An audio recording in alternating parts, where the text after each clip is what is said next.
دائی میں تیسری بڑی اہم خصوصیت یہ ہونی چاہیے کہ وہ نہایت جری آدمی، نہایت بہادر آدمی، بزدل آدمی کا کام خدا کے راستے کی طرف دعوت دینا نہیں۔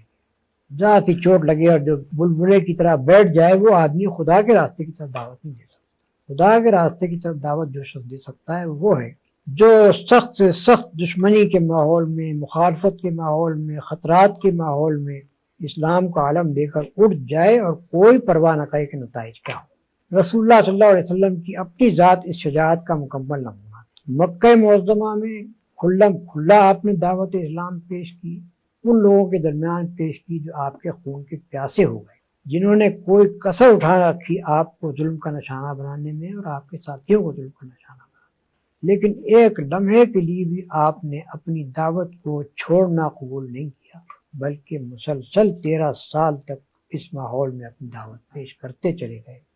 اور ہر قسم کی سختیاں مصیبتیں برداشت کرتے چلے گئے۔ مدینہ طیبہ پہنچنے کے بعد جو حالات پیش آئے، بڑی خطرناک لڑائیوں میں جہاں کے بعض اوقات صرف تنہا آپ رہ گئے تھے یا 2-3 آدمی آپ کے ساتھ تھے، اس حالت میں بھی رسول اللہ صلی اللہ علیہ وسلم کا قدم کبھی پیچھے نہیں ہٹا، بلکہ غزوہ حنین کے موقع پر جبکہ مسلمانوں کو تقریباً شکست ہو گئی تھی اور لوگ بھاگے چلے جا رہے تھے، اس وقت یہی نہیں کہ رسول اللہ صلی اللہ علیہ وسلم اپنے مقام پر رہے، نہیں بلکہ برابر آگے بڑھتے چلے دشمنوں کی طرف، اور اس بات کو چھپایا بھی نہیں کہ میں کون ہوں۔ فرمایا کہ میں نبی ہوں، جھوٹا نہیں ہوں، میں ابن عبد المطلب۔ یا دوسرے الفاظ میں آپ نے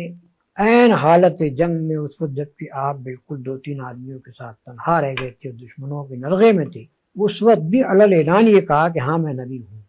تو اتنا شجاع اور بہادر ہونا چاہیے اس شخص کو جو اللہ کے راستے میں دعوت دینے کے لیے کھڑا ہو۔ اگر کسی شخص کے اندر ہمت اور جرأت اور بہادری موجود نہ ہو تو وہ اس راستے میں کھڑا نہیں ہو سکتا، کھڑا ہوگا بھی تو اپنی بزدلی کی وجہ سے الٹا اس مشن کو نقصان پہنچانا۔